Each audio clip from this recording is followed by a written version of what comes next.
Oriented Chinese আমাদের বরাবর favourite, তাই গিয়েই একদম সময় নষ্ট না করে আমরা অর্ডার দিয়ে দিই। কোরিয়ান্ডার স্যুপ আর টম ইয়াম স্যুপ।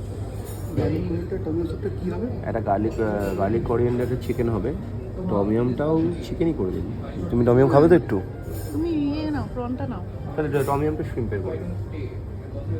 কেউ তাহলে খেতেই পারবে না, একটু। ঠিক আছে, দরকার নেই।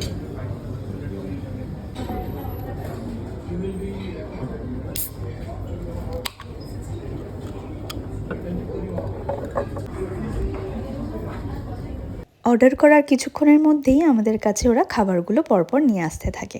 প্রথমেই দিয়ে দেয় আমাদের অর্ডার করা স্যুপ। দুটো স্যুপ নিয়েছিলাম। প্রথমে আমি বলছিলাম একটাই স্যুপ নিই, দুজনে ভাগ করে খাই, কিন্তু সৌরভের টমিয়াম স্যুপ খেতে খুব ইচ্ছা করছিল আর আমার ইচ্ছা করছিল ওদের গার্লিক কোরিয়ান্ডার স্যুপ।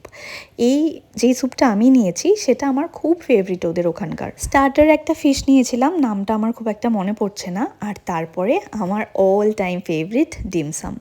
মানে আমি রিসেন্টলি এত ডিমসাম খাওয়ার পোকা হয়ে গেছি কি বলবো, যেখানেই যাই ডিমসাম অর্ডার করে বসে থাকি। আর দুর্দান্ত লাগে আমার ডিমসাম। এই যে মুখে পুড়ে দেওয়ার পরে একটা হেভেনলি ফিলিং। পেট তখন অলরেডি ভরে গেছে, কিন্তু মেন কোর্স তো আগেই অর্ডার করা ছিল, ফ্রাইড রাইস আর চিকেন ইন মালা অয়েল। ব্যাস কিছুটা খেয়ে কিছুটা পার্সেল করে নিয়ে বাড়ি চলে যাই। টাটা।